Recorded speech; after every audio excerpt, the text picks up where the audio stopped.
All right, today's topic is loops. I'm going to talk about everything regarding making loops, selling loop packs, sending out loops for collabs, placements, all that stuff, and my opinion on whether it's better than type beats or not. If you don't know who I am, I'm Cypher. I'm a 19-year-old producer who's grown multiple type beat channels, gotten some placements, just done some cool shit with music. And I've always preached that type beats is the best way to get started. It's where I've gotten 90% of my results, and I think it's the easiest way to get started for producers. But over the past couple of years, there's been like an influx of loop makers. There's so many people making loops now. There's even people on YouTube preaching that it's their best way to go. It's how they got started, which I'm not going to say is wrong, right? Everybody has their own way, but I do have some opinions on it. One more thing I wanted to add. I'll give you my opinion on people who send me loops as a successful beat maker, because I get tons of people who DM me stuff, but I'll give you my opinion and actually explain how the process really goes. We're also going to break down a couple loops I made a little bit later. But anyways, do I think it's better than type beats? I'll just say no straight off the bat. And the reason is because type beats, you're building your own brand. Loops, you're relying on other people's brands. So in my opinion, I'd rather work on my own brand, get my own name out there. So it depends on what you value, really. If you don't really give a shit about your own brand, you just want to make money, you just want to do whatever, then honestly, loops might not be a terrible idea, because you can just send out to a bunch of people, rely on them, and make money. So if I'm already saying loops isn't the best way, in my personal opinion, of course, then why am I even going to continue talking about this? Because I still think it's a good thing to get into. So I've grown my type beat channels. I'm at the point now where type beats is very easy for me to manage, and I'm looking to move on to the next thing. What else can I do on top of this? I'm already making melodies in my beats, so I might as well send those out as well. So you can do both is the point I'm trying to make. As a beginner, I'd probably stick to one, but once you're a little bit more advanced, you can get into multiple, and that's what I'm trying to do this year. I really want to get into the loops game because I make beats myself. I'm really trying to get better at the melody aspect as well, so you might as well export those melodies, send them out, maybe start making loop packs as well. Just because, you know, again, I've also built this big ass audience of producers, so I'm sure a lot of you guys would care for some loops if I dropped that. Yeah, that's the first part of the video, I guess. If you want to take inspiration from this, then kind of think to yourself, where are you at as a producer? Is making loops going to be the best thing for you? If yes, then go do it. If not, then go do what else you want to do first. So yeah, in terms of making loops, there's a couple different goals you can have. You know, it could either be selling beat leases through collab sales, or it could be getting placements. Those seem to be the two main goals. I mean, I don't know what else you could really do, but we'll start with the collab sales. That's personally what I'm going to prioritize when it comes to this. I will be honest, if you do make some really good loops, you can leverage it very well, because you can send the same loop to all the big type beat producers, rather than just if you were the type beat producer, you only get your one beat on one channel. So you can have a loop. I've heard type beats, multiple type beats with a lot of views that have the same loop. So it's definitely a possibility of getting your loop placed on multiple big type beat channels. If your main priority is finances, you want to get some money going, then I definitely think in terms of loop making, that's going to be the better way to go compared to placements. The only downside is, like, you know, what if all these type beat producers, what if they're not popping at the current moment? But that's also a pro and con of having your own type beat channel, so you never know. On the placement side, I'm going to do a whole video on this, but I honestly don't care for placements. From a monetary sense, they're not that good. I mean, most producers even struggle to get paid. And then the only really benefit, in my opinion, is the coolness factor. You know, I can flex on everybody that I know that I produce for so-and-so, and, you know, I'm so cool now, but who really gives a shit at the end of the day? I definitely want to get placements in the future, but it's not like my main focus at the current moment. But regardless, if that's your goal, that's fine. It's different for me, but it still works. So loop making has a lot of good opportunities, and not that many producers make loops, and that's why it's such a good thing now. So many producers only know how to make drums. A lot of the big producers, even if they do know how to make loops, they just won't, just because they have all these producers sending it to them. And let me tell you, I've personally been in the studio before, and everything just moves quick. So you got to keep it moving. So you pretty much have to use loops unless you can cook up a melody in 5 minutes. But for me and for a lot of other producers as well, it's often the thing that takes the longest in the beat is making the loop. So that's why loops is a great thing. It's just going to help out, save time, allow you to make more beats, because it's like, I can only make maybe 2 to 3 beats in one session before I get burnt out. But if I'm using loops, I could probably make like 5 beats at least. And it's a very, very high demand thing nowadays. So that's personally why I'm getting into it. I'm still learning about this stuff. So if you're new here, I've just been kind of vlogging my day-to-day life as a producer. So as we go on, we're going to learn more and more about loops. And then once I really start getting some serious sales, then I can make a whole like full guide on it. So I've made a few collab sales here and there so far, just because I for a while would reach out to producers, try and send them my loops, and then I was getting collabs placed like that. And then I also just send out my loops in the Discord. You can join that in the description below. One more thing I wanted to add.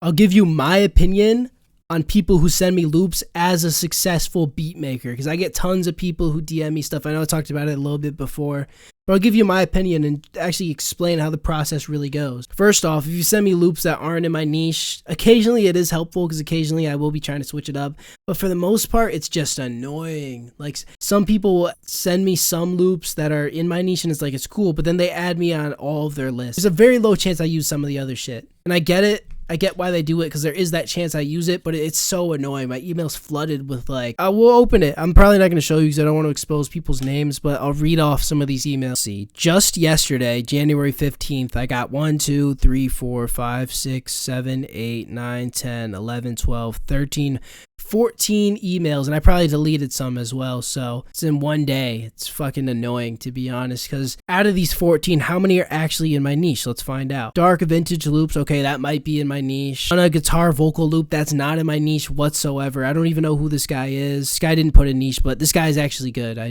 like that guy. Loop, not my niche. Big X the Plug vintage loop, maybe, but probably not my niche. Unique Spanish ethnic guitar, Don Toliver, Travis Scott Gunna, not my niche. This one doesn't say. I'm pretty sure this guy is in my niche though, from what I remember. Nardo Wick, maybe, but still probably not. Lil Baby, Future, maybe, but probably not. Most of them, more than not, aren't in my niche, and it's like, I probably won't even open half of these. I'm probably just gonna delete them. Maybe I'll open them, I'll listen to them, but I'm probably not gonna use them. So only send people loops that are actually in your niche. It's so annoying when I get people who send me loops that like aren't what I make. So whatever you do, don't send loops that are outside of the person you're sending them to's niche, if that makes sense. You could like ask them, you could DM them, be like, oh, would you also be interested in these types of loops? And then if they say yes, obviously add them to that list as well. But have multiple different email lists for each type of loop, if that is the way you're going to be sending them out. Another thing is, a lot of the top producers don't really listen to that much of the loop. They can tell within the first 3 seconds if it's good or not. And this is the same with rappers who listen to your beats. So it has to start off strong. It could start off bad and then it could get good later on, but we'll never know. Literally, we click on it, listen to it for like 3 seconds. If it catches our ear, we'll listen to the whole thing. If it doesn't, we click off, go to the next one. So that's how I've seen myself do it. That's how I've seen many other big producers do it. So don't save like the more interesting part of your loop for later in the structure. Try and put the most like full, interesting part at the beginning. Another thing is, don't send too many loops at once. I like a lot of these producers, they'll just send 1 or 2 at a time. I like that. But occasionally I get a guy, I think there's one here. I'm not going to show it again, but yeah, this guy always sends a shit ton. 1, 2, 3, 4, 5, 6, 7, 8 loops, and it's like, it's just too much because you have to go through all of them, and it's like, it's the moral of the story is people are lazy. People as in me and other big beat makers, we don't want to go through a billion loops at once. 1 or 2 is fine, and I think that's honestly a better way to do it. Send 1 or 2 loops multiple times per week rather than like one big pack of 8 to 10 loops once a week. So that's how I would do it. And those are just a few things that I think would help you from a beat maker's perspective. So I thought that was very important to add to the video. So what I'm going to do now, I'll show you guys a couple of the loops I've been working on, and then I want to go over like what I think is my plan to take over the loop space. So you can use this as like inspiration or some type of plan to give yourself as well. I think I'm going to be really successful by the end of the year in this space. You know, I set it a goal last year to be successful in the type beat space. I made the most viewed Tyler the Creator type beat in all of 2024. I made one of the most viewed A$AP Rocky type beats in all of 2024. So I know a thing or two. Like when I really have a goal and I work towards it, it always happens. So my goal is to be one of the best people in the loop maker space. So I'm still trying to figure out what that means to me. I'm still trying to plan that, but you're going to see. I'm going to plan that in this video. By the end of the year, we're going to be up there. So another thing I'll say while this FLP loads in, a good thing about loops is that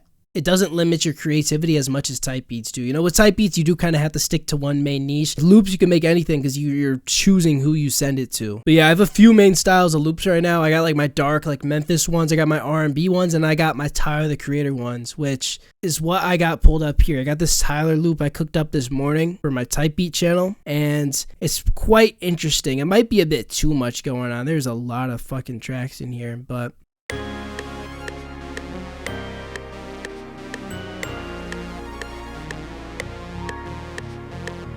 I went for like this triplet feel through the whole thing. This isn't going to be like a breakdown or tutorial or anything. I just wanted to showcase these because I was pretty proud of what I made recently.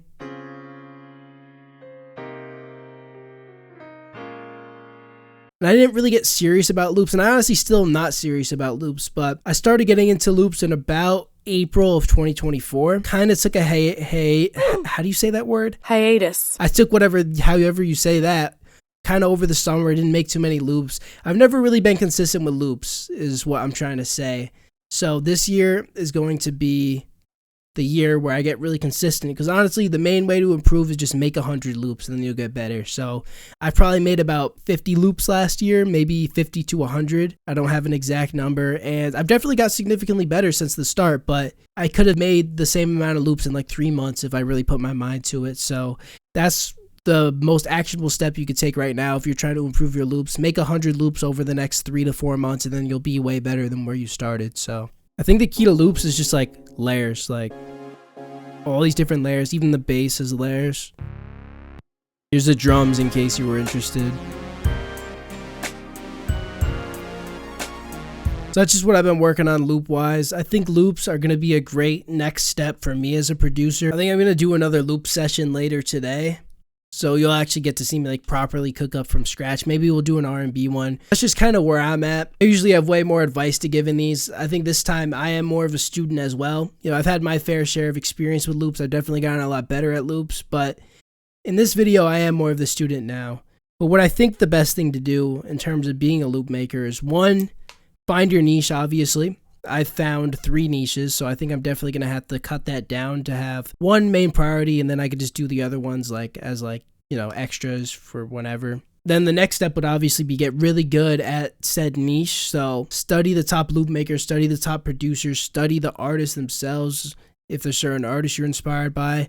What I plan on doing, I think this is a good cheat code, is make a little Spotify playlist of inspiration songs for your loops. Then also download some of the top producers' beats or loops and make a folder of those for references as well. And then this step, it might take a while, you know, really improving. It takes a lot. I think as a beat maker or a drum maker, you can get away with like using cheap sounds or free kits, but as a loop maker, you really need to have all the equipment. So you need to get all the VSTs, plugins, stuff like that. So I think the learning curve will take a bit longer because you have to get all that stuff. You have to learn how to use it. But after you've gotten really good at loops, you can just start really trying to promote them as much as possible. There's a bunch of ways to do it. There's the loop kit channels. You can start a loop kit channel. You can do Instagram Reels content. You can do paid ads. You can do outreach. There's so many ways to do it. In my opinion, the best way is probably going to be content. You know, let the people come to you naturally. You can do cold outreach. It works sometimes. But honestly, like a lot of the big producers aren't going to answer. I'm at the point now as a big producer to where if somebody DMs me, hey, what's your loop email? I'm probably not going to answer. Even the ones who do send me loops consistently, I'm not using most of their loops just because like I'm getting so many. I'm already making my own loops. It's like, it's just, I don't know. It's a hard game. So I don't really believe in like the outreach stuff as much as content. With content, they'll come across your loop naturally. You can even set up an automation to where they can get the loop for free without even having to talk to you. And then from there, you can actually probably get their email, put them on an email list, and then just send them loops consistently that way. So that way could work. That's probably my plan. I think content's probably the best way to do it. I've seen people make loop kits. You know, you wouldn't do this with an individual loop, but you can make like a full loop kit and then do paid ads. But that's a whole game that I don't know much about. I don't recommend it for beginners, but it is something that I want to learn. Then I think from there, it's just like a matter of just building your way up, building higher level connections, meeting people based off the people you've already built relationships